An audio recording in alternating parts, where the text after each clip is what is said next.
परम पावन परम आराध्य प्रातः स्मरणीय आचार्य श्री महासमण जी के चरणों में सत सत नमन करते हुए हम आज प्रातः का सेशन प्रारंभ कर रहे हैं।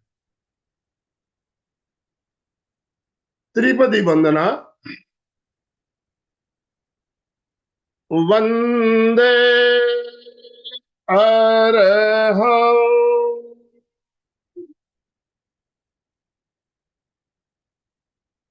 वंदे गुरुवरं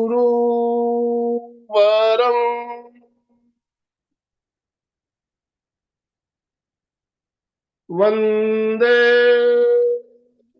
सत्यं।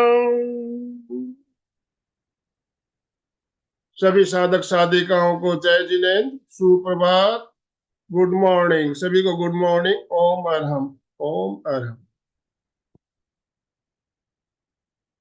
बंधुओं और बहनों, आज मंगलवार का दिन, और जैसा कि आप सब जानते हैं, मंगलवार को एक हमारी बहुत ही शानदार श्रृंखला चल रही है।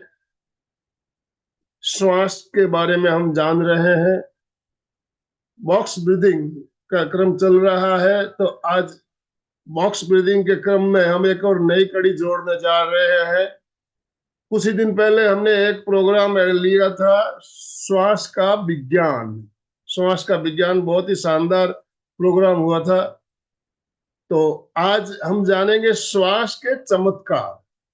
श्वास के प्रयोगों से क्या चमत्कार हो सकते हैं, कैसे हो सकते हैं, इसके बारे में हम आज जानकारी प्राप्त करेंगे। और आज हमारा मार्गदर्शन करने के लिए हमारे साथ सूरत से रेणु जी वैद्य, जानी मानी एक विशेषज्ञ, हमारे साथ जुड़ी है। हम रेणु जी से भली भांति परिचित है, पहले भी कई बार हमारे यहाँ सेशन ले चुकी है। प्रशिक्षक लेवल 2 आपने किया हुआ है।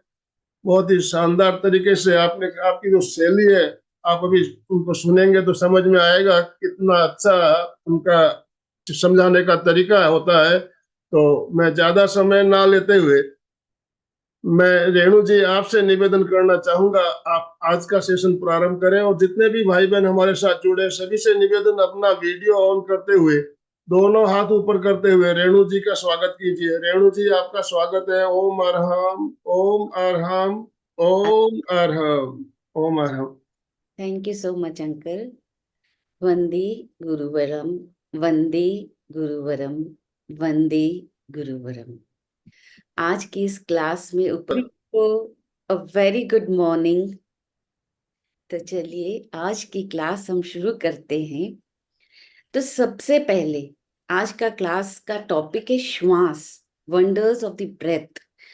तो श्वास का प्रयोग एक ऐसा प्रयोग है जो स्वयं को पहचानने में मदद करता है, अपने व्यक्तित्व को पहचानने में मदद करता है, दूसरों को जानने में भी मदद करता है। ये एक माध्यम बनता है कि हम स्व को पहचाने, दूसरों को भी पहचाने। तो अब व्यक्ति की दूसरे व्यक्ति की अपनी कैसे पहचान कर सकते, आप सबके मन में ये क्वेश्चन आ रहा होगा। तो देखिए, श्वास का भी एक पूरा विज्ञान है, पूरा साइंस है। अगर श्वास छोटा है, छिछला है, शैलो ब्रेथ है, तो हम पहचान लेंगे कि वो व्यक्ति मानसिक समस्याओं से घिरा हुआ है, वो डिप्रेशन में है, वो विषाद में है, वो आवेग में है। और अगर श्वास लंबा है तो हम समझ लेंगे कि वो जो भी व्यक्ति संतोष में है, शांत है, काम है, मतलब उसका श्वास लंबा है। दोनों वे से हम कनेक्ट कर सकते हैं। अगर कोई भी आपको दिख रहा है आवेग आवेश में, तो आप झट पहचान लेंगे कि इसका श्वास छोटा है। तो एक ये माध्यम बनता है पहचानने का। श्वास का एक अर्थ बताया गया है पर्यायवाची लाइफ। श्वास है तो जीवन है, श्वास नहीं है तो जीवित और मुर्दे में हम पहचान कैसे करते हैं? यदि श्वास ले रहा है तो जीवित है, श्वास नहीं ले रहा है तो डेड है। तो इतना महत्वपूर्ण है ये श्वास। लेकिन हम इसको बोलते हुए मुझे अच्छा नहीं लग रहा। इसका हम बहुत बोलते हैं ना, जो चीज हमें फ्री में मिलती है उसको हम ज्यादा वैल्यू नहीं देते हैं, उसको समझ नहीं पा रहे कि उसकी इम्पोर्टेंस कितनी है। क्योंकि श्वास, हमारा जीवन तो चल ही रहा है, श्वास तो ले रहे हैं। आप बोलेंगे कि श्वास तो ले रहे, जीवन चल रहा है, लेकिन नहीं, आज हम समझेंगे कि सही तरह से श्वास कैसे लेते हैं, क्या इसके बेनिफिट है, और ज्यादा आज हम साइंटिफिक दृष्टिकोण से इसको समझने का प्रयास करेंगे। तो सबसे पहले एक कॉमन जो होता है कि रेस्पिरेशन और ब्रीदिंग कई लोग एक समझ लेते हैं, तो ये भी यहाँ पे क्लियर कर देती हूँ कि ब्रीदिंग, आज हम ब्रीदिंग के बारे में बात करेंगे। तो ब्रीदिंग हमारी फिजिकल प्रोसेस है, जो हम ऑक्सीजन को इनहेल करते हैं और कार्बन डाइऑक्साइड को एक्सहेल करते हैं, ये लंग्स में होता है हमारे। और जो रेस्पिरेशन है ये केमिकल प्रोसेस है, ये सेल के लेवल में होती है एनर्जी जनरेट करने के लिए। तो दोनों में ये डिफरेंस है। हाँ, ब्रीदिंग में रेस्पिरेटरी ऑर्गन्स होते हैं, तो ये डिफरेंस है। अब दूसरा हम समझते हैं लाइफ स्पैन और ब्रेथ का रिलेशन क्या है, ये समझना बहुत जरूरी है। तो आपने देखा होगा कि हम ह्यूमन बींग्स, हम 1 मिनट में 15 से 17 श्वास लेते हैं, और हमारा लाइफ स्पैन बताया गया है 70 to 80 ईयर्स। और जो डॉग्स होते हैं उनका लाइफ स्पैन, वो श्वास लेते हैं 25, 30, 35 प्रति मिनट, और उनका लाइफ स्पैन बताया गया है केवल 12 या 13 वर्ष। लेकिन टॉर्टोइस, वो 1 मिनट में 3 या 4 श्वास लेते हैं, और उनका आयुष्य 150 साल से भी लाइफ स्पैन होता है। तो ये संबंध जानने से, मतलब जितना हमारा श्वास लंबा होगा, हम कह सकते हैं हम दीर्घायु होंगे। जितना हम श्वास, मतलब छोटा श्वास लेंगे, तो आयु कम होगी। तो हमें श्वास को प्रति मिनट, जो हम 15 से 17 ले रहे हैं, हमें रोज अभ्यास करके उसे हमें 10, 7, 8 पर लेके आना है। तो प्रेक्षा ध्यान में आचार्य श्री महाप्रज्ञ जी ने बहुत सुंदर प्रयोग दिया है। प्रेक्षा ध्यान का हमारा मुख्य अंग, अगर मैं कहूं प्राण तत्व प्रयोग, तो वो है श्वास प्रेक्षा। श्वास प्रेक्षा के अंतर्गत, जैसे अंकल ने कहा, समताल श्वास आजकल हम प्रयोग करा रहे हैं, फिर दीर्घ श्वास, संवृत्ति श्वास प्रेक्षा। समताल श्वास ये बिगिनर्स के लिए बहुत जरूरी है। फिर एक बार आपका अभ्यास परिपक्व हो गया, आप दीर्घ श्वास प्रेक्षा का या समवृत्ति श्वास प्रेक्षा का प्रयोग करेंगे। तो सबसे पहले समताल श्वास क्या है, थोड़ा सा ये समझ लीजिए। सम ताल, जैसे संगीत में जब तक ताल सम नहीं होता तो संगीत में आनंद नहीं आता, ताल सम होना चाहिए। वैसे ही श्वास का भी एक ताल होता है। जब हम श्वास को एक ताल में लेते हैं, लयबद्ध लेते हैं, तो उसका तो एक अलग ही, मैं कहती हूँ, आनंद होता है। जैसे अगर आप चल रहे हैं, एक पैर इधर रख दिया, एक पैर उधर रख दिया, एक पैर इधर रख दिया, तो क्या आप गति बराबर कर पाएंगे? नहीं। एक पैर उठेगा, एक पैर नीचे, एक पैर उठेगा, एक पैर नीचे, तो गति बराबर होती है। तो ठीक वैसे ही श्वास की गति को हमें लयबद्ध बनाना है, रिदमिक बनाना है। यानी पहली बार श्वास लेने और छोड़ने में जितना समय लगे, उतना ही समय प्रत्येक श्वास को लेने और छोड़ने में लगाना है।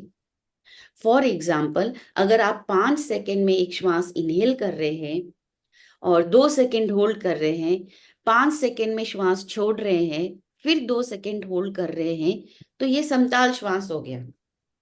या फिर आप 3 सेकेंड में इनहेल कर रहे हैं और 2 सेकेंड होल्ड कर रहे हैं, लेकिन एक्सहेलेशन का टाइम आपका 6 सेकेंड है, और फिर 2 सेकेंड होल्ड कर रहे हैं, तो भी ये समताल श्वास है। रेशियो बराबर होना चाहिए। 5:5 आप ले रहे हैं या 2:4 ले रहे हैं, रेशियो शुड बी इक्वल। ये है समताल श्वास। ऐसा नहीं है कि 5 सेकेंड लेना है तो 5 ही छोड़ना है। एक्सहेलेशन का टाइम ज्यादा भी हो सकता है, बट लेने और छोड़ने का जो समय है वो इक्वल रहना चाहिए। तो इससे होता क्या है, जो साधक स्टार्टिंग में ध्यान नहीं कर पाते, वो इसकी प्रैक्टिस रोज करेंगे तो फिर ध्यान में सरलता से प्रवेश पा सकते हैं। तो for beginners it is very good समताल श्वास, जिसे हम बॉक्स ब्रीथिंग कहते हैं। दूसरा है दीर्घ श्वास प्रेक्षा। दीर्घ श्वास प्रेक्षा, इसको हम प्रयत्न पूर्वक श्वास को जैसे लंबा कर रहे हैं, आते जाते श्वास को देख रहे हैं। ये सेकंड स्टेप हो गया। पहले हमें श्वास को लयबद्ध समताल बनाना है। दीर्घ श्वास प्रेक्षा में हम श्वास का केवल अनुभव करते हैं, जागरूक रहते हैं, आते जाते श्वास को देखते हैं। और तीसरा है समवृत्ति श्वास प्रेक्षा, यानी ऑल्टरनेट नॉस्ट्रल्स ब्रीदिंग। एक नाक से श्वास लेना, एक नॉस्ट्रिल से, दूसरे से छोड़ना है, दूसरे से लेना है और फिर इसे छोड़ना है। ये प्रयोग होता है। अब एक क्वेश्चन और आएगा, what is the difference between deep breathing and दीर्घ श्वास प्रेक्षा? ठीक है, तो डीप ब्रीदिंग क्या है? हम श्वास को धीरे मंद लयबद्ध ले रहे हैं, और ये हम कहीं भी कर सकते हैं। अभी भी आप कर सकते हो, टीवी देखते हुए आप कर सकते हो, ट्रैफिक जाम में फंस गए हो तो आप दीर्घ श्वास का अभ्यास कर सकते हो, ग्रोसरी लेने गए हो, क्यू में खड़े हो तो आप डीप ब्रीदिंग कर सकते हो, किसी को पता भी नहीं चलेगा, टाइम का सदुपयोग भी हो जाएगा। और दीर्घ श्वास प्रेक्षा, प्रेक्षा परसेप्शन ऑफ डीप ब्रीदिंग, तो ये क्या है? ये एक ध्यान का प्रयोग है। आप विशेष मुद्रा में बैठे हैं और आप पूरा एक ज्ञाता दृष्टा में है, एक ध्यान का प्रयोग कर रहे हैं, केवल श्वास को देख रहे हैं। ये आप टीवी देखते देखते नहीं कर सकते, क्योंकि ये ध्यान का प्रयोग है, केवल देख रहे हैं, ज्ञाता दृष्टा में है। तो ये डिफरेंस है। Deep breathing can be practised anywhere, लेकिन ये ध्यान का प्रयोग है, दीर्घ श्वास प्रेक्षा। तो इसलिए एक बहुत सुंदर कोट कहा गया है, for breath is life and if you breathe well you will live long on earth. जैसे मैंने कहा कि श्वास और आयु का भी संबंध है। तो आइए हम आगे बढ़ते हैं। अब हम थोड़ा सा हमारे इस रेस्पिरेटरी सिस्टम को और ब्रीदिंग को समझने की कोशिश करते हैं, क्योंकि इससे बहुत बेनिफिट्स है। तो मैं साथ में वो बेनिफिट्स भी बताने का प्रयास करूंगी। तो सबसे पहले हम जब ब्रीथ करते हैं तो हम हमारे नोज से ब्रीथ करते हैं, ये नेजल कैविटी का यूज करते हैं। तो why nasal breathing is more important then mouth breathing? तो बहुत सुंदर उत्तर है, बच्चे को भी मालूम है। Noses are meant for breathing and mouth are for eating. लेकिन कई लोग ऐसे होते हैं जो मुंह से श्वास लेते हैं, जब भी तनाव में आते हैं तो मुंह से श्वास ले लेते हैं। कई बार रात को भी हम देखते हैं कि कई लोगों का मुंह खुला रहता है और रात को सोते समय भी मुंह से ब्रीथ करने लग जाते हैं। हम स्ट्रेस में होते हैं तो भी मुंह मुंह से ब्रीथ करने लग जाते हैं, जाने अनजाने हम कई बार मुंह खुला रख के भी ब्रीथ करने लग जाते हैं। तो पहले हमें ये ब्रीदिंग फिजियोलॉजी को समझना है। तो सबसे पहले हम नाक से श्वास लेंगे। नाक में सबसे पहले आता है हमारा म्यूकस, जिसे हम कह सकते हैं फर्स्ट लाइन ऑफ डिफेंस है। तो ये म्यूकस एक स्टिकी फ्लूइड होता है, जो डस्ट पार्टिकल्स, पोल्यूटेंट्स, एलर्जेंस, इनको ट्रैप कर लेता है और इम्प्यूरिटीज को फिल्टर आउट करता है। दूसरा होता है हमारे नाक में जो बाल होते हैं, millions of hair like structure, जिसे हम सीलिया बोलते हैं। ये भी म्यूकस की तरह इन डस्ट पार्टिकल्स को, फॉरेन पार्टिकल्स को, बैक्टीरिया को, इनको ट्रैप कर लेता है, फिल्टर कर लेता है और हमारे जो एयर को मॉइस्चर करता है। Traps and prevents dust and foreign particle. अब तीसरा सबसे इंपॉर्टेंट होता है हमारे नेजल कैविटी या नोज में, जिसे हम टर्बिनेट्स कहते हैं या नेजल कॉन्चे कहते हैं। तीन पैर मतलब 6 होते हैं, एक नॉस्ट्रिल में 3 और दूसरे में 3। तो ये बोनी लाइक स्ट्रक्चर्स होते हैं। ये क्या करते हैं, ये अगर ये कॉइल्ड होते हैं, अगर हमको इनको स्प्लिट करके ओपन करके देखें तो ये जैसे सी शेल होता है ना, वैसे दिखेंगे। इसलिए इनका नाम भी किस पे पड़ा है, नेसल कॉन्चे यानी शेल, शेल पे इनका नाम पड़ा है। जैसे सी एनिमल्स शेल से अपने आप को कवर कर लेते हैं, कोई भी इन्वेडर आता है उसे प्रोटेक्ट करने के लिए, तो ठीक वैसे ही ये नेसल कॉन्जे हमारे डिफेंस में काम करते हैं। इम्प्यूरिटीज को फिल्टर आउट करते हैं, सरफेस एरिया को बढ़ाते हैं, और जो एयर है उसको वार्म करते हैं, प्रेशराइज करते हैं, हीट करते हैं, ताकि हमारे बॉडी टेम्परेचर के अकॉर्डिंग वो हो जाए। तो ये इसका फंक्शन है।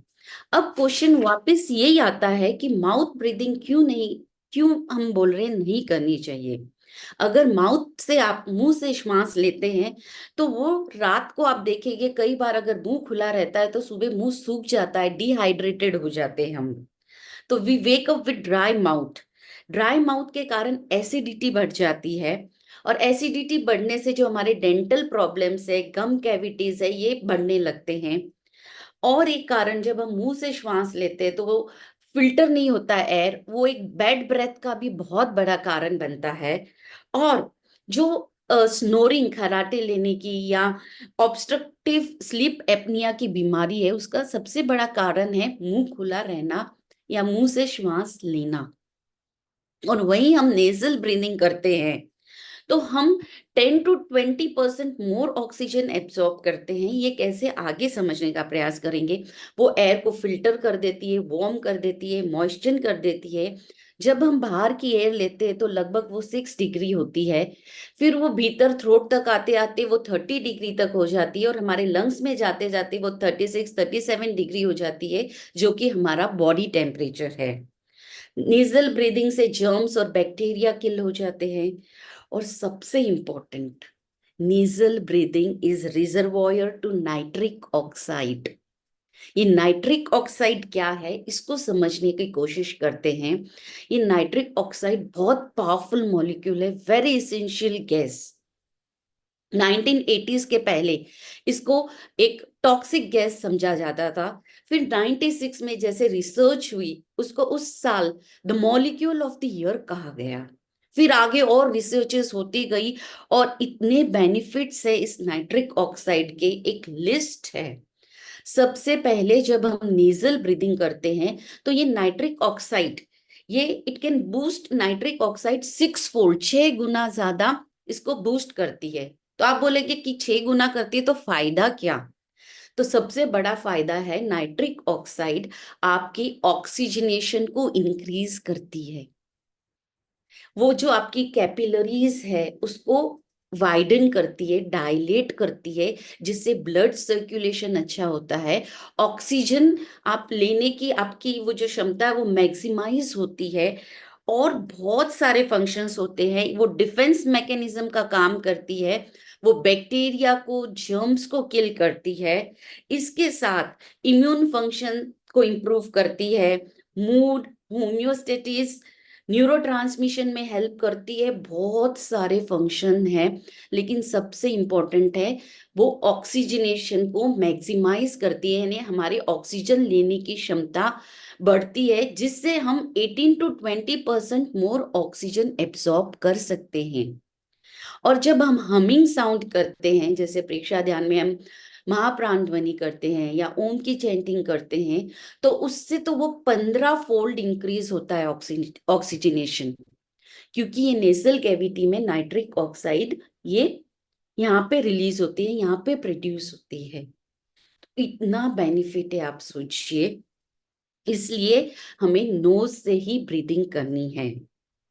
ये मैंने बताया आपको नाइट्रिक ऑक्साइड के बारे में। अब हम आगे चलते हैं, मैं स्क्रीन शेयर करती हूँ। अब नोज के बाद आपका आता है फेरिंग्स, फिर लैरिंग्स, फिर आता है, लैरिंग्स को हम साउंड बॉक्स बोलते हैं, फेरिंग्स आम भाषा में थ्रोट बोलते हैं। Then comes trachea. ट्रैकिया आप देख सकते हो, ये इसमें सी शेप्ड कार्टिलेज होता है जो उसको रिजिडिटी देता है, कोलैप्स होने से बचाता है। फिर आते हैं दो, आप देख सकते हो, ब्रोंकाई, ब्रोंकस, लंग्स के अंदर। फिर ये ब्रोंकाई स्प्लिट होते हैं, ये आपके मेन ब्रोंकाई से फिर ये सेकेंडरी टर्शरी ब्रोंक्यूल्स जो ब्रांचेस है उसमें ये टर्मिनेट होके लास्ट में ये टर्मिनेट होते हैं एयर सेक्स में, जिसे हम एल्वियोलाई कहते हैं। तो जो ये एल्वियोलाई है, एयर सेक्स से श्वास प्रकोष्ठ इसे कहते हैं हिंदी में। यहाँ पे एक्चुअल जो एक्सचेंज ऑफ गैसेस होता है, जब ये जो होते हैं एल्वियोलाई, ये अंगूर के गुच्छे के समान दिखते हैं, हम आगे देखेंगे इसको। और ये जो हमारे दो लंग्स है, इसमें भी आप देखेंगे कि जो हमारा लेफ्ट लंग है उसमें दो लोब्स होते हैं और राइट लंग में तीन लोब्स होते हैं। राइट लंग थोड़ा बड़ा होता है, लेफ्ट लंग थोड़ा छोटा होता है, क्योंकि उसको हार्ट को एकोमोडेट करना रहता है। और जो नीचे सबसे नीचे आप देख रहे हैं, एक डोम शेप्ड मसल है जिसे बोलते हैं डायफ्राम। तो सबसे पहले हम जानेंगे कि सबसे पहले साइंटिफिक कंप्लीट ब्रीदिंग इसको समझते हैं। ये स्टार्ट होती है कंप्लीट एक्सेलेशन से। जब आप श्वास को पूरा एक्सेल कर देते हैं फिर आप श्वास लें, इससे क्या होगा कि सारा कार्बन डाइऑक्साइड या मतलब ज्यादा कार्बन डाइऑक्साइड बाहर चला जाएगा और फ्रेश एयर आप इनहेल करेंगे। तो इसमें तीन मसल्स इंपॉर्टेंट यूज होती है। सबसे पहले तो होती है डायफ्राम। डायफ्राम ये ऐसी मसल है जो हमारी चेस्ट कैविटी या थोरेसिक कैविटी को एब्डोमिनल कैविटी दोनों को सेपरेट करती है। चेस्ट कैविटी यानी जहां हमारा हार्ट और लंग है, एब्डोमिनल कैविटी जहां हमारा स्टमक, लिवर, इंटेस्टाइन, किडनी है। ये डोम शेप्ड मसल है। अब प्रॉपर ब्रीदिंग अगर हम कहेंगे, इट इज डायफ्रामेटिक ब्रीदिंग, या इसे एब्डोमिनल ब्रीदिंग या बेली ब्रीदिंग भी कहते हैं। आपने देखा होगा कि एक छोटा बेबी है, वो सोया हुआ रहता है, तो श्वास लेता है तो उसका पेट फूलता है, और जब श्वास छोड़ता है तो उसका पेट भीतर जाता है। ये है प्रॉपर डायफ्रामेटिक या बेली ब्रीदिंग या एब्डोमिनल ब्रीदिंग। लेकिन जैसे जैसे हम बड़े होते हैं या वो बच्चा बड़ा होता है, स्ट्रेस के कारण, नेगेटिव इमोशंस, गलत लाइफस्टाइल, गलत पोस्चर, एक्सरसाइज नहीं करते, खान पान बिगड़ जाता है, तो धीरे धीरे हमें पता ही नहीं चलता कब हमारा श्वास उल्टा हो जाता है। यानी श्वास लेते समय पेट अंदर चला जाता है और छोड़ते समय बाहर आ जाता है। अधिकतर लोगों को मालूम ही नहीं कि उनका श्वास प्रॉपर है या नहीं, या श्वास किस तरह से, आई एम सॉरी टू से दिस, किस तरह से लेना है। तो सबसे पहले हमें प्रॉपर श्वास लेना है, और प्रॉपर श्वास कब लेंगे, जब हम डायफ्रामेटिक ब्रीदिंग करेंगे तब। तो तीन मसल्स, इंटरकॉस्टल मसल्स और क्लेविकल मसल्स भी हम यूज करते हैं। इंटरकॉस्टल मसल्स ये जो रिब्स है इसके बीच में होती है, और जो हमारी क्लेविकुलर मसल्स या कॉलर बोन बोलते हैं, यहाँ पे कॉलर की जगह पे होती है। बट सबसे इंपॉर्टेंट है डायफ्राम का प्रॉपर यूज करना। देखिए अभी अगर आप श्वास लेंगे तो आपका पेट बाहर आना चाहिए। ये डायफ्राम जो ऐसे है वो नीचे जाएगा, फ्लैटन हो जाएगा, जिससे क्या होगा, आपका पेट बाहर आएगा।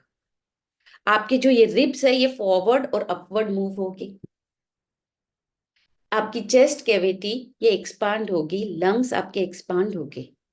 तो ये प्रॉपर ब्रीदिंग है। अगर आप स्टार्टिंग में आप लेट के भी कर सकते हैं, पेट पे आप एक बुक रख दीजिए और देखिए श्वास लेते समय पेट फूलेगा, फिर श्वास छोड़ते समय लेट के भी आप प्रैक्टिस कर सकते हैं। तो स्टार्टिंग स्टेप ये है। So when we breathe out, lungs contract, आपका रिब केज इनवर्ड और डाउनवर्ड मूव होगा ऐसे, और आपका डायफ्राम ऊपर आएगा, और आपका एब्डोमिनल, आपका जो पेट है वो अंदर आएगा। तो ये हमें बहुत ध्यान रखना है। नेक्स्ट है, ये देखिए breathing in, chest expands, ribs आप देखिए, डायफ्राम कॉन्ट्रैक्ट्स। ब्रीथ आउट करते हैं तो चेस्ट कॉन्ट्रैक्ट होती है, डायफ्राम रिलैक्स हो जाता है, तो श्वास बाहर चला जाता है। इसको ध्यान से देखिए ये पिक्चर को। अब नेक्स्ट है, जब हम श्वास लेते हैं और अगर हम उसको लंबा लेते हैं तो क्या होता है, आपने देखा होगा कि जब कोई ट्रेन स्टेशन पे रुकती है, ये एग्जाम्पल हम लोग हमेशा बताते हैं पार्टिसिपेंट्स को, अगर वो कोई स्टेशन पे, सूरत स्टेशन पे कोई ट्रेन रुकी है और वो 5 मिनट ही रुकेगी, तो जाने का रास्ता भी वही है, मतलब उतरने का रास्ता भी वही है, चढ़ने का रास्ता भी वही है। तो जो यात्री उतरना चाहते हैं वो भी प्रॉपरली उतर नहीं पाएंगे, और जो चढ़ रहे हैं वो भी बराबर चढ़ नहीं पाएंगे, धक्का मुक्का हो जाएगी, कैओस क्रिएट हो जाएगा। अगर लेकिन वही ट्रेन 10-12 मिनट रुकती है तो शांति से पैसेंजर नीचे उतरेंगे, फिर चढ़ने वाले चढ़ेंगे, सारा काम सिस्टमेटिक हो जाता है। तो ठीक वैसे ही जब हम श्वास लंबा लेते हैं, 10-12 सेकेंड में एक श्वास अगर हम ले रहे हैं, तो वो श्वास प्रकोष्ठ में वो हवा ज्यादा देर ठहरेगी। तो जो हमारे एल्वियोलाई हैं, जो अंगूर के गुच्छे जैसे, उनका जो, एक सेकेंड, ये देखिए, उनकी वॉल भी थिन होती है, और जो ब्लड कैपिलरीज है उनकी वॉल भी थिन होती है। तो जो गैस का आदान प्रदान है, डिफ्यूजन है ऑक्सीजन और CO2 का, वो अच्छे से हो जाएगा। ऑक्सीजन को भी पर्याप्त समय मिल जाएगा भीतर जाने का, CO2 को भी पर्याप्त समय मिल जाएगा, तो ज्यादा मात्रा में वो बाहर आएगा। तो एक अच्छी तरह से गैसियस एक्सचेंज हो जाएगा। और वहीं हम छोटा छिछला श्वास लेते हैं 4-5 सेकंड का, तो ऑक्सीजन और CO2 का एक्सचेंज अच्छे से नहीं हो पाता। दूसरा है, हमारी लंग की वाइटल कैपेसिटी है 6 लीटर्स, वो एयर होल्ड कर सकती है, मतलब कैपेसिटी उसकी है। लेकिन हम जनरली आधा या 1 लीटर ही श्वास लेते हैं, इतना ही यूज कर पाते हैं। तो ये इंक्रीज होगी जब हम धीरे धीरे समताल श्वास, दीर्घ श्वास प्रेक्षा का अभ्यास करेंगे। तो इसकी कैपेसिटी पहले फिर 2 लीटर, 3 लीटर थोड़ी थोड़ी बढ़ती जाएगी। तो हमें लंग की वाइटल कैपेसिटी को भी बढ़ाना है।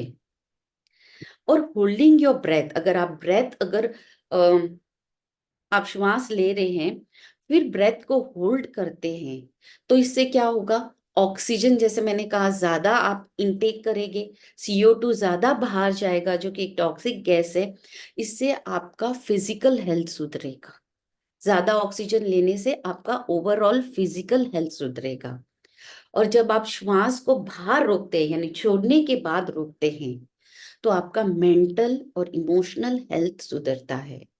क्योंकि आप श्वास छोड़ रहे हैं तो आप रेस्पिरेटरी सिस्टम को एकदम, मतलब रिलैक्स कर रहे हैं, एक वैक्यूम लंग्स में क्रिएट कर रहे हैं। तो वो आपकी फिकलनेस ऑफ माइंड को कम कर देगा, आपकी मन की चंचलता को कम कर देगा। तो इससे आपका मानसिक और भावनात्मक स्वास्थ्य सुधरेगा। अब एक और बात, अब डेली जैसे मैंने कहा, आप डीप ब्रीदिंग भी करिए, और दीर्घ श्वास प्रेक्षा या समताल श्वास प्रेक्षा सुबह शाम को जब टाइम मिले वो भी करिए।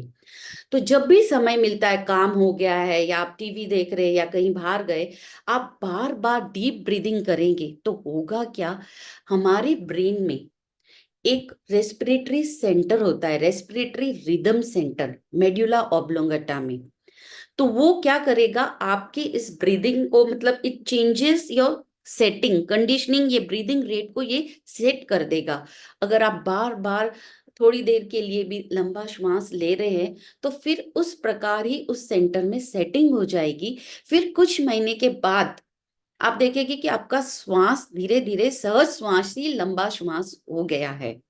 जैसे बार बार कोई चीज हम प्रैक्टिस करते तो अभ्यास बन जाता है ना, तो ठीक वैसे ही जब हम बार बार डीप ब्रीदिंग का अभ्यास करेंगे, तो वैसे ही हमारे ब्रेन में रेस्पिरेटरी सेंटर में उसकी सेटिंग हो जाएगी। 2-3 महीने के अभ्यास से ही आपकी सेटिंग बदल जाएगी। फिर आपका ध्यान हो नहीं हो, आपका श्वास ऑटोमेटिकली वो लंबा ही होगा, सहज ही होगा। एक ये भी बेनिफिट है। तो आपका प्रॉपर श्वास कैसा होना चाहिए, जिसे हम बोलते हैं सम्यक श्वास, तो वो होना चाहिए, डायफ्रामेटिक ब्रीदिंग होना चाहिए आपका। डायफ्राम का पूरा यूज करना है आपको। श्वास लेते समय पेट फूलना चाहिए, छोड़ते समय पेट सिकुड़ना चाहिए। और आपको नोज से ब्रीदिंग करनी है।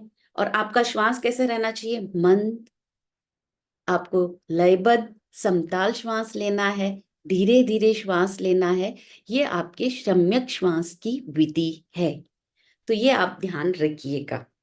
दूसरा, अब एक इसका बेनिफिट एक समझिए कि श्वास लेने का टाइम से ज्यादा श्वास छोड़ने का टाइम यानी एक्सलेशन का टाइम, फिर आप कोशिश करिए कि वो ज्यादा हो, दुगना हो, उससे ज्यादा भी हो। तो इसके बहुत बेनिफिट्स हैं। पहले तो श्वास ले रहे हैं और छोड़ने में हमें कोई एफर्ट नहीं डालना है, हम रिलैक्स रहते हैं। तो इससे हमारा हार्ट रिलैक्स रहता है, वो ज्यादा टॉक्सिन्स रिलीज करता है। और सबसे इंपॉर्टेंट, ये ध्यान से सुनिएगा, जब हमारा एक्सलेशन टाइम ज्यादा होता है, हम रिलैक्स होते हैं, हार्ट भी रिलैक्स होता है।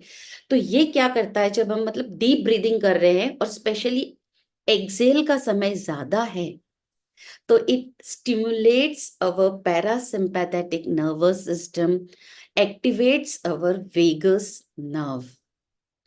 तो देखिए, जब हम श्वास ले रहे हैं तो एफर्ट डाल रहे हैं, जब हम श्वास छोड़ रहे हैं तो हम काम रिलैक्स है।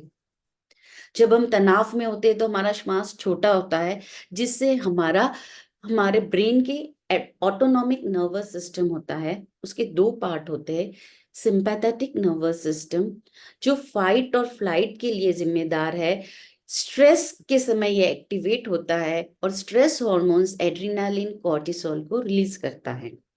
वहीं जब हम रिलैक्स होते हैं, काम होते हैं, तो दूसरा सिस्टम होता है जिसे हम पैरासिम्पैथेटिक नर्वस सिस्टम कहते हैं। इसका काम है रेस्ट एंड डाइजेस्ट। तो वो एक्टिवेट होता है, पैरासिम्पैथेटिक एक्टिवेट होता है, तो बहुत फायदे होते हैं।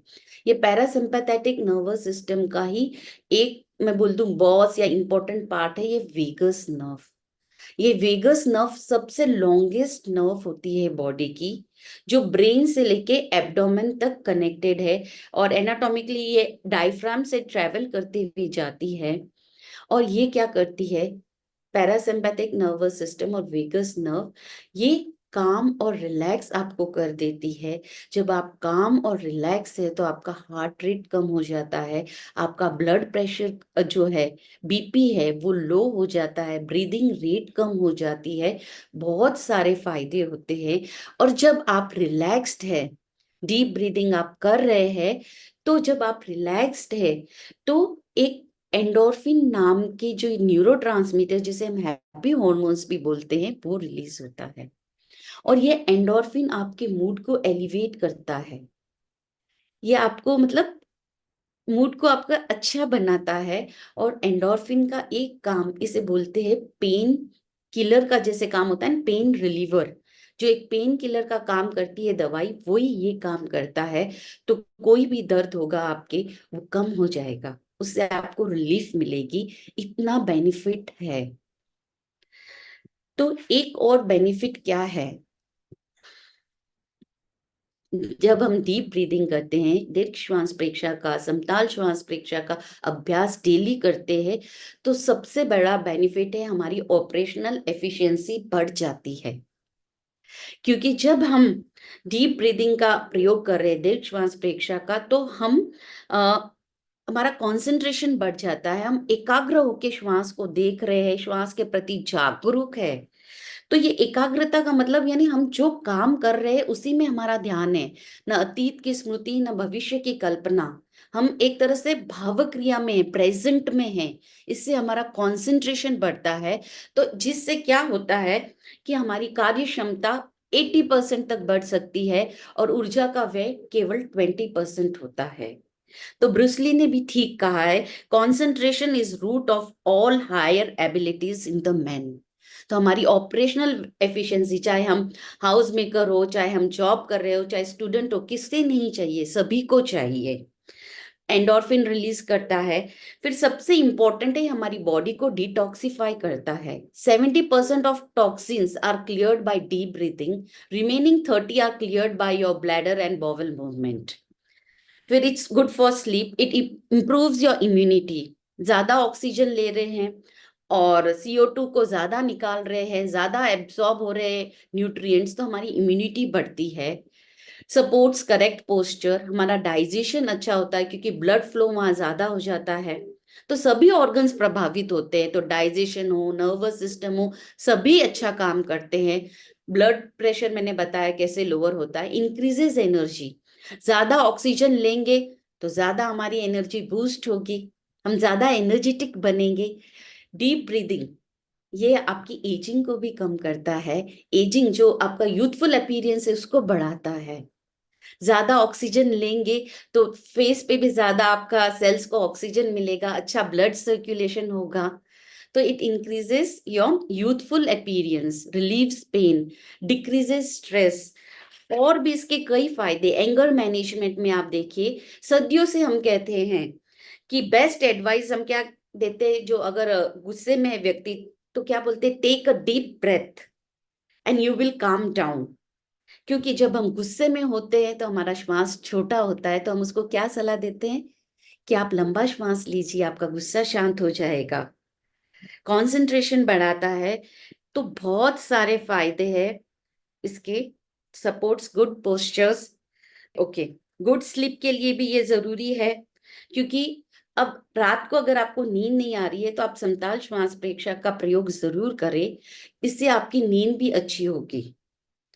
और रेगुलेट्स बीपी, क्योंकि नाइट्रिक ऑक्साइड मैंने बोला ब्लड वेसल्स को डायलेट कर देती है। Regulates heart rate, anti ageing, बहुत सारे फायदे हैं इसकी। कंसंट्रेशन बढ़ेगा, अवेयरनेस बढ़ेगी, ऑपरेशनल एफिशिएंसी बढ़ेगी। तो हमारा समय हो रहा है, फिर हमें एक प्रयोग भी करना है, तो लास्ट में मैं इतना ही कहूंगी, the mind is the king of senses but the breath is king of mind. ओम अहम। चलिए अब हम छोटा सा एक प्रयोग कर लेते हैं।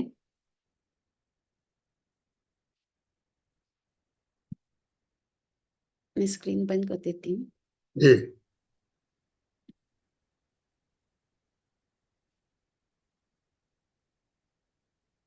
सभी ध्यान के लिए तैयार हो जाएं, आंखें कोमलता से बंद। जिस भी आसन में आप सुविधा पूर्वक बैठ सकते हैं उस आसन का चुनाव करें। हाथों की मुद्रा ज्ञान मुद्रा अथवा वीतराग मुद्रा। पूरे शरीर को स्थिर और शिथिल करें। Relax your mind and body.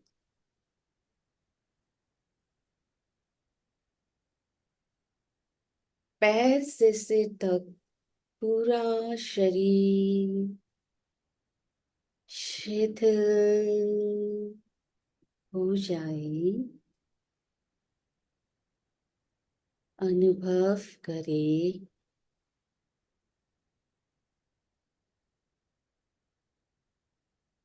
पूरा शरीर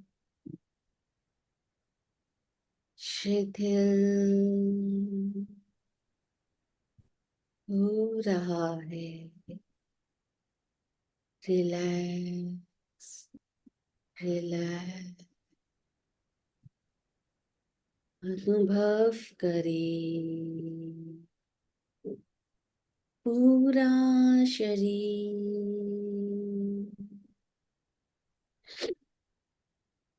शिथिल हो गया है। श्वास की गति को मंद करें। धीरे धीरे लंबा श्वास लें। धीरे धीरे लंबा श्वास छोड़ें।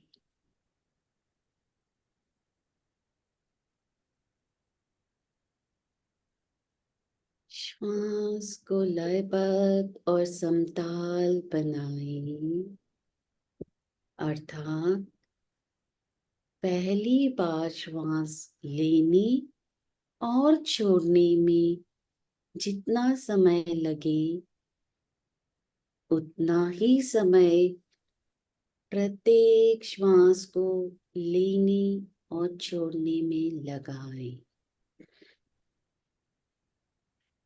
Make your breath rhythmic.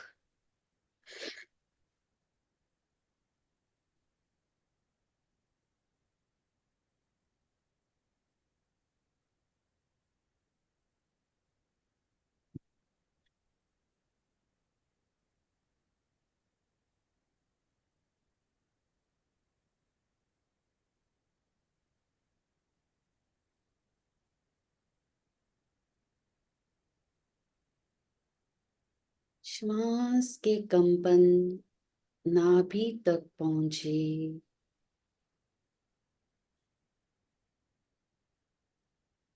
पूरा ध्यान नाभि पर केंद्रित करें।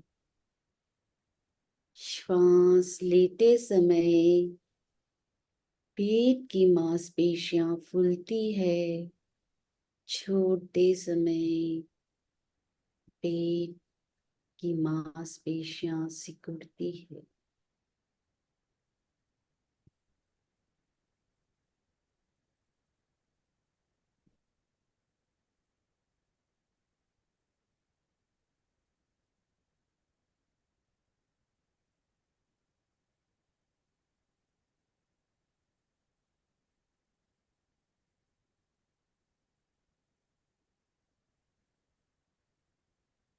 पेट की मांसपेशियों के फूलने और सिकुड़ने का अनुभव करें।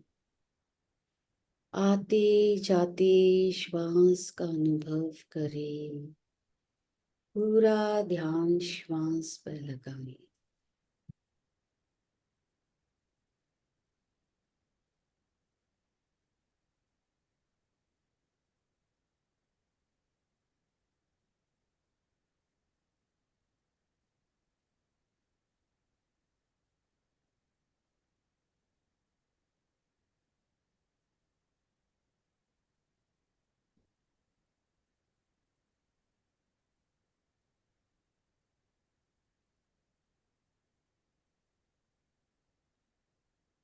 यदि विचार विकल्प आ रहे हैं तो उन्हें रोकने का प्रयत्न न करें। केवल दृष्टा भाव से देखें।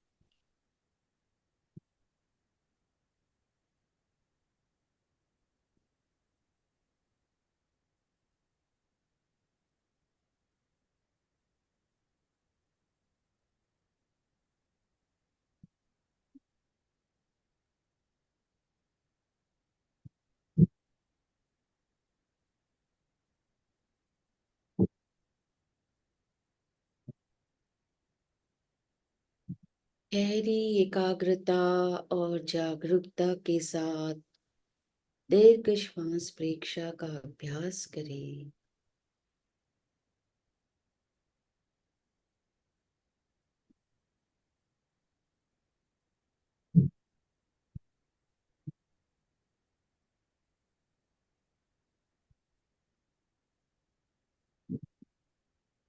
अब आपका पूरा ध्यान चित्त को दोनों नथनों के भीतर संधि स्थल पर ले जाएं। नथनों के भीतर संधि स्थल पर आपका पूरा ध्यान ले जाएं और आते जाते प्रत्येक श्वास का अनुभव करें।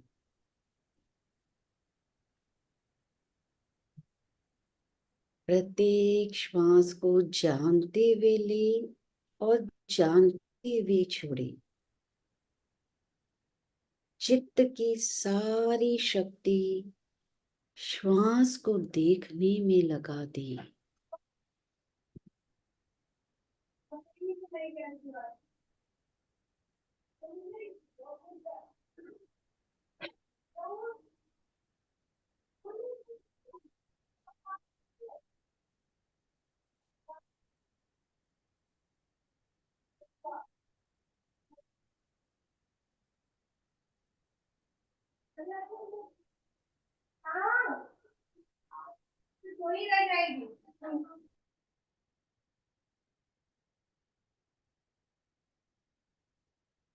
श्वास के प्रति जागरूक रहिए। केवल श्वास का अनुभव करें।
केवल श्वास का अनुभव करें, जागरूक रहिए, अवेयर रहिए।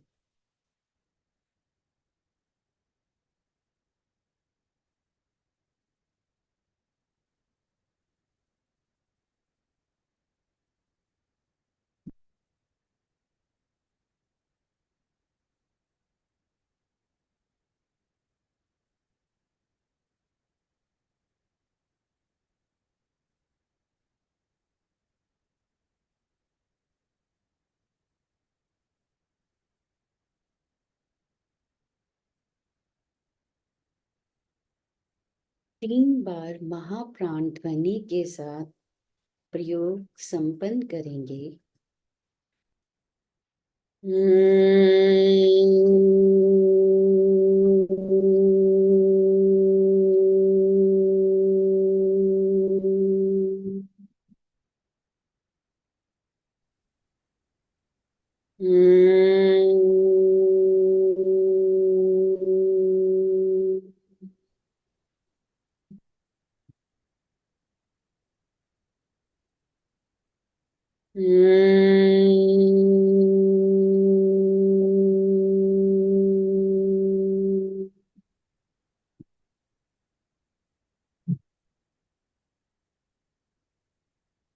धीरे धीरे आंखें खोल सकते हैं, पूर्व स्थिति में आए।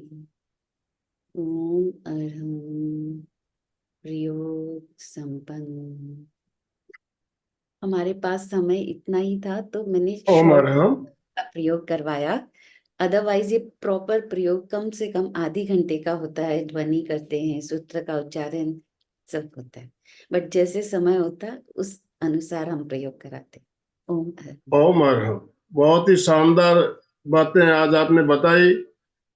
जो बातें हमें पता है कुछ तो इसमें से, फिर भी हम उनको फॉलो नहीं करते हैं, जानते हुए भी हम उन पर हम व्यवहार में नहीं लाते हैं। तो उनका फॉलो करना कितना जरूरी होता है, ये सबसे बड़ी बात। और दीर्घ श्वास या समताल श्वास का प्रयोग कितना चमत्कारिक है। सारे चमत्कार आज हमें इससे कितने बेनिफिट हो सकते हैं इसके बारे में जाना। अभी कोरोना काल में हमने दीर्घ श्वास के महत्व को समझा है। प्रेक्षा ध्यान के साधक जो दीर्घ श्वास प्रेक्षा का प्रयोग करते हैं उनको या तो हॉस्पिटलाइज होना ही नहीं पड़ा, और हुए तो भी बहुत जल्दी वापस आ गए, वापस सकुशल। तो ये है इसका चमत्कार। इसके बारे में हमने और डिटेल से आज जाना। तो हमारे साथ हमारी कोऑर्डिनेटर अलका जी साखला भी जुड़ी है। मैं अलका जी आपसे निवेदन करना चाहूंगा, अलका जी आप अपने आप को अनम्यूट करें।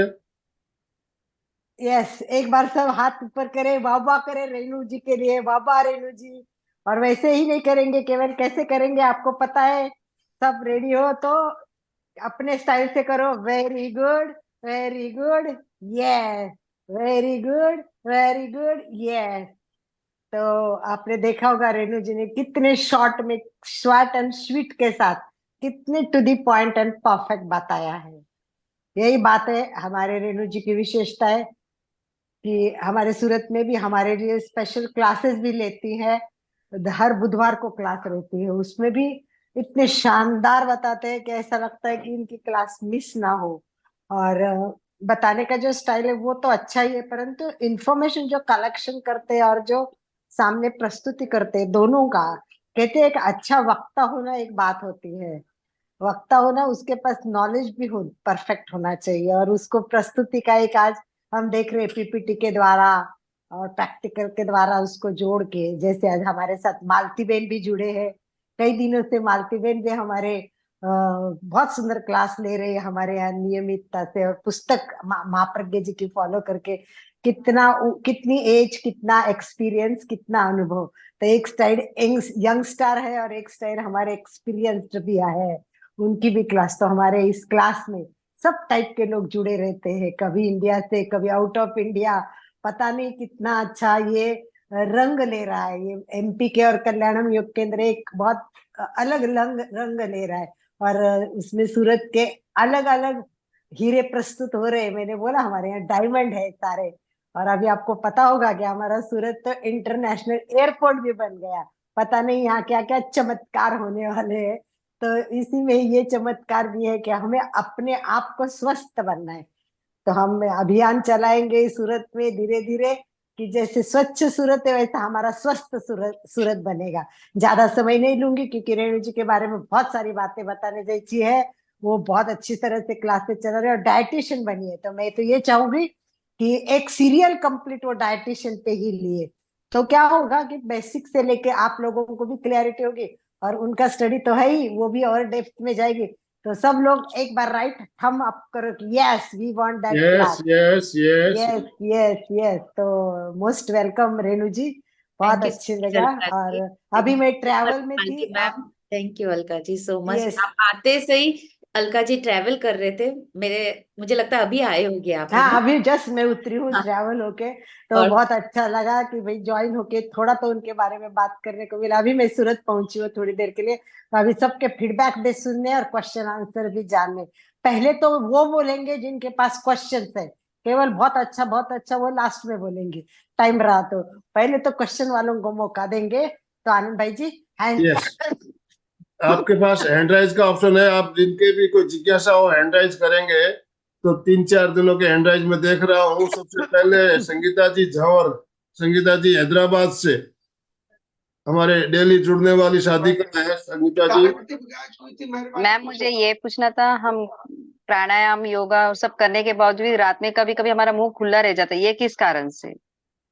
ये एक तो नेसल में, हमारा नाक में कुछ नेसल कंजेशन या नाक में मतलब कुछ रहता है, उस कारण भी हो सकता है। तो हम अच्छे से ब्रीद नहीं कर पाते अगर नेसल में कुछ है हमारे कंजेशन है, ओके। तो क्या हम मुंह खोल देते हैं। और दूसरा, कई बार हम स्ट्रेस में रहते हैं और भी रहते हैं तो मुंह खुल जाता है। तो इसके लिए कई बुक्स में लिखा गया है, मैंने प्रयोग नहीं किया है। एक टेप आती है मेडिकल शॉप में, और वो कई लोग वेस्ट साइड में वो टेप लगा के सोते हैं, तो उससे उनको बेनिफिट मिलता है। शुरू में ऑकवर्ड लगता है। मैं एक बुक पढ़ रही थी ब्रेथ, जेम्स नेस्टर की, तो उन्होंने कहा कि कुछ दिन अटपटा लगता है। वो भी माउथ ब्रीदिंग करते थे, तो उन्होंने अपना एक्सपीरियंस शेयर किया कि मुंह सूख जाता था, कई बार उनको उठना पड़ता था।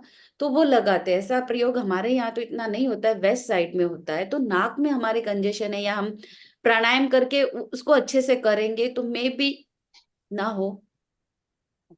Thank you. प्राणायाम इसलिए बहुत जरूरी है, जो भी इम्प्योरिटीज है वो निकल जाए। और दूसरा ये तरीका होता है। चंदू जी दुगड़, चंदू जी ने हैंड राइज किया हुआ है। चंदू जी बोलिए। जय जिनेन्द्र सर, बस मेरी प्रॉब्लम तो ऐसा कुछ नहीं, मैं भी समताल श्वास प्रेक्षक करती हूँ, बॉक्स ब्रीथिंग करती हूँ। बस वही था। वैसे तो अलका जी भी ये समताल प्रेक्षक के ऊपर बहुत बता रहे हैं, लेकिन आज रेनू ने बहुत डीपली वापस पूरा एक्सप्लेन पिक्चर के साथ बताया। बहुत अच्छा लगा। बहुत बहुत धन्यवाद। ओ मैडम। मैडम। जेठमल जी, ये भी हमारे प्रेक्षक प्रशिक्षक है भीलवाड़ा से। जेठमल जी। ओ मैडम। आपको बहुत बहुत धन्यवाद, अच्छा समझाया आपने। मेरी एक जिज्ञासा है जी। कि अपन जो है इसमें एक तो होता है अब्डोमिनल ब्रीदिंग, उदरीय श्वास। हम्म। दूसरा होता है फुफ्फुसी श्वास, जिसमें फेफड़े में श्वास लेना है और उसी में छोड़ना है। एक तीसरा और होता है जो होता है आपके यौगिक श्वास। हाँ। यौगिक में श्वास में जो है दोनों को ही मिलाकर के अगर किया जाए तो हम्म। हमारा जो है मतलब इनटेक जो है वो मात्रा बढ़ जाएगी। हम्म। इसमें आपकी क्या ओपिनियन है? दूसरा प्रश्न मेरा ये है कि कुंभ आपने बताया कि पूरक से रेचक लंबा होना चाहिए, आई डू एग्री। हम्म। लो बीपी में और हाई बीपी में जो है कुंभक का कैसे क्या रोल है, उसमें भी आप थोड़ा सा मार्गदर्शन करें। देखिए, अगर आपको हार्ट रिलेटेड, प्रेशर रिलेटेड आप होल्ड नहीं कर पा रहे, कोई भी अनकंफर्टेबलनेस है, तो श्वास होल्ड नहीं करना है। कोई भी तकलीफ, अगर सफोकेशन लग रहा है, आप उसको ना करें, सिर्फ लेना और छोड़ना करें। दूसरा, आप पहले आपका जो क्वेश्चन था योगिक ब्रीदिंग, जो उसमें कहते हैं कि सारा यूज करते, वो बहुत आगे की बात है। उसके बारे में तो मैं यही कहूंगी कि वो बहुत मतलब आगे की बात है योगिक ब्रीदिंग। अभी हमें यही करना है कि श्वास जानते हुए लेना है और एक्सेल जानते हुए करना है। धीरे धीरे कोशिश करनी है कि एक्सेलेशन का समय बढ़े। स्टार्टिंग में ये भी नहीं करना है। स्टार्टिंग में क्या करते हैं, सब इनहेल का समय ज्यादा लगाते हैं और एक्सेलेशन का समय कम लगाते हैं। तो पहले हमें इनहेलेशन का समय थोड़ा कम हो तो चलेगा, एक्सेल ज्यादा करना है। स्टार्टिंग में ये इतना ही पर्याप्त है। ओम अरहम। सुशील जी ने हैंड राइज किया था। सुशील जी, आप अपने आप को अनम्यूट कर सकेंगे। सुशील कुमार जी, जय। जय जिनेन्द्र रेणु जी। जय ओ, जगन्नाथ। मेरी जिज्ञासा ये थी कि जब हम दीर्घ श्वास परीक्षा करते हैं और हमारा ध्यान अगर श्वास पर नहीं रहता है तो भी जो आपने बताए वो बेनिफिट्स हमको मिल जाएंगे। देखिए, डीप ब्रीथिंग में मैंने बोला आपको सारे बेनिफिट्स मिल जाएंगे, लेकिन अगर हमारा ध्यान श्वास पे रहेगा, जैसे मैंने बोला वर्तमान में रहेगा, जो हम काम कर रहे हैं लेना और छोड़ना, तो उससे हमारी एकाग्रता ज्यादा बढ़ेगी। और ध्यान का प्रयोग करेंगे तो जब हम केवल देख रहे हैं, केवल वो स्पिरिचुअल एक्सपेक्ट में समझाएंगे, ज्ञाता दृष्टा भाव का विकास होगा, हमारी अवेयरनेस बढ़ेगी, हमारा मानसिक एकाग्रता बढ़ेगा। अब हम कोई काम करते करते कर रहे हैं तो वो बेनिफिट्स मैं कह सकती हूँ कि थोड़ा कम हो जाएगा, बट मिलेगा। ये मैं पूछ रहा था, जैसे ऑफिस में है, हम हाँ, काम भी कर रहे हैं और लंबा श्वास भी ले रहे हैं, तो जो फायदे कम मिलेंगे लेकिन कुछ मिलेंगे। यस, डेफिनेटली मिलेंगे। मैंने बोला ना, क्यू में हम खड़े हैं, ट्रैफिक में हम्म, हम फंस जाते तो इरिटेट होते, हॉर्न बजाते, तो उस हम्म, समय हम ये डीप ब्रीदिंग कर रहे हैं, वहां हम्म, ध्यान कैसे नहीं कर पाएंगे, तो बेनिफिट्स तो मिलेंगे ही। लेकिन ध्यान का प्रयोग आगे का है, उसमें हमारी एकाग्रता बढ़ती है, श्वास की हम भावक क्रिया कर रहे हैं, प्रेजेंट में रह रहे, तो बहुत ज्यादा हमारा फोकस, जो काम हम 3 घंटे में कर रहे हैं, तो वो हमारी ऑपरेशनल एफिशिएंसी 1 घंटे में आ जाएगी। हम्म। बेनिफिट्स तो उसमें भी है, बट इसमें ज्यादा होके, और एक ये स्पिरिचुअल प्रयोग हो जाता है दीर्घ श्वास सही। परीक्षा। हाँ, ओम अरहम। Thank you. राका जी। ओम अरम। योगिक श्वसन जो है, योगिक श्वसन में हम पहले एब्डोमिनल ब्रीदिंग लेते हैं, उसके बाद इंटरकोस्टल मसल्स एक्टिव होते हैं और फिर क्लेविकुलर मसल। पहले अपन सांस लिया तो पेट पूरा फूल जाएगा एब्डोमिनल में, फिर अपन क्लेविक इंटरकोस्टल मसल से वो ऊपर ये करते और फिर क्लेविकुलर मसल, तो और फिर छोड़ते वक्त पहले क्लेविकुलर मसल लूज करते, फिर इंटरकोस्टल और फिर एब्डोमिनल। तो ये यौगिक श्वसन हो जाता है जो तीनों अभी मसल्स का पूछा था। पूरा उपयोग जो हम बोलते हैं, तीनों एब्डोमिनल, मसल। इंटरकोस्टल और बाद में क्लेविकुलर मसल। तो पहले एब्डोमिनल, फिर इंटरकोस्टल और फिर क्लेविकुलर मसल, और छोड़ते वक्त जब अपन इन्हें एक्सेल करते हैं तो पहले इंटरकोस्ट ये क्लेविकुलर बराबर। मसल लूज करेंगे, फिर ये, और ये यौगिक श्वसन में है। बहुत बढ़िया, बहुत बढ़िया राका जी। तो समय हमारा संपन्न हो रहा है। अभी कोई जिज्ञासा हो आपकी तो आप लिख के भेज सकते हो। लिख के आप भेजिए, हम रेणु जी तक पहुंचाएंगे और उनका रिप्लाई भी आएगा तो आप तक वापस पहुंचाएंगे। कोई आपकी प्रॉब्लम हो पर्सनल तो भी आप लिख के भेज सकते हो। मालती जी, 1 मिनट में मालती जी को अनम्यूट करना चाहूंगा। मालती जी। जय जय रेणुबेन, बहुत अच्छा आपने समझाया मैम, और आपको बहुत बहुत धन्यवाद, कृतज्ञ हूँ। इसमें कितनी सुंदर तरीके से बताया। काफी प्रश्न लोगों ने पूछे, लेकिन मैं अनुभव से आपको एक बात बताती हूँ कि हमें कुछ कोशिश भी छोड़ देनी चाहिए। सिर्फ देखना है। मतलब आप जब सोच रहे हैं इससे क्या बेनिफिट्स होंगे, जिस दिन आप देखना सीख जाएंगे सारे बेनिफिट्स हो जाएंगे, क्योंकि आपने समझाया, ब्रेन सीख जाएगा कि कहाँ किस समय हमें व्यवस्था करनी है, तो वो वहां चलेगा। इसलिए श्वास के लिए कोशिश मत करो और कोशिश को छोड़ दो। देखो कितनी डीप ब्रीथिंग होगी, 2-3 हो जाएंगी 1 मिनट में। ओम अरहम। बहुत सही बढ़िया। कहा तो दीर्घ मैम। श्वास परीक्षा का प्रयोग हम इसीलिए करते हैं, श्वास को देखना। देखो, आप श्वास को देखोगे धीरे धीरे तो आपको श्वास का स्पर्श भी महसूस होगा, उसकी ठंडक भी महसूस होगी, उष्मा भी महसूस होगी, सब अधिक कुछ महसूस पर्याय पर होगी। बिल्कुल। तो समापन की ओर चले। दोनों हाथ जोड़ते हुए, रीढ़ की हड्डी गर्दन सीधी रखते हुए, आंखों को बिना दबाव दिए कोमलता से बंद रखते हुए मेरे साथ साथ सभी मानसिक उच्चारण करें। मैं चैतन्यमय हूँ, मैं आनंदमय हूँ, मैं शक्तिमय हूँ।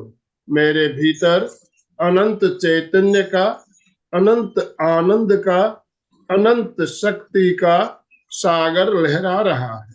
इसका साक्षात्कार करना ही मेरे जीवन का परम लक्ष्य है। हमारा आज का दिन मंगलमय हो, आनंदमय हो, शांतिमय हो। इन्हीं शुभ भावनाओं के साथ ओम शांति शांति शांति। कृतज्ञोस्मि, हम सब गुरुदेव देव के आभारी है। गुरुदेव के हम सब कृतज्ञ देव हूँ। के आभारी। रेणु रेणु बहन जी, के आपका प्रति बहुत बहुत कृतज्ञ हूँ। धन्यवाद, बहुत बहुत आभार एमपी के फिटनेस क्लासेस और कल्याणम योग केंद्र की तरफ से, और जितने भी भाई बहन हमारे साथ जुड़े सभी के तरफ से आपका बहुत बहुत आभार। जो भी भाई बहन जो हमारे साथ जुड़े सभी का बहुत बहुत आभार। तो समापन की ओर थैंक यू। सचेता जी स्लोगन के साथ समापन।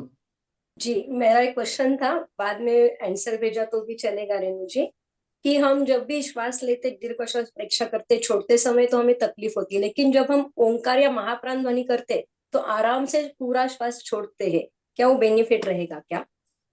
बाद में बोला तो भी चलेगा, हमारा स्लोगन बोलते इससे हैं। ज्यादा बेनिफिट मिलेगा हमें, और हाँ, ऐसे तो श्वास ध्वनि के साथ करेंगे और ज्यादा बेनिफिट मिलेगा। श्वास को अनुभव करो, श्वास की पकड़ को छोड़ दो आप। पहले ध्वनि, फिर समताल, फिर दीर्घ श्वास, जैसे मैम ने बोला, फिर प्रयत्न से हमने सीख लिया, फिर सहज श्वास।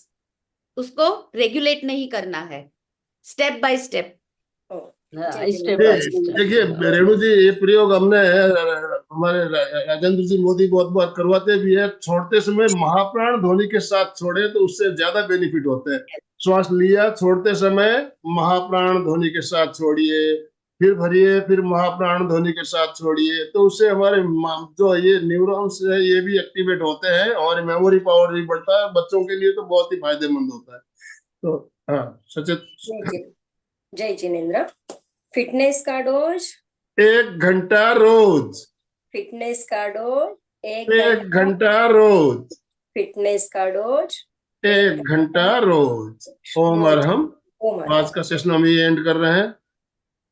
ओम अरहम।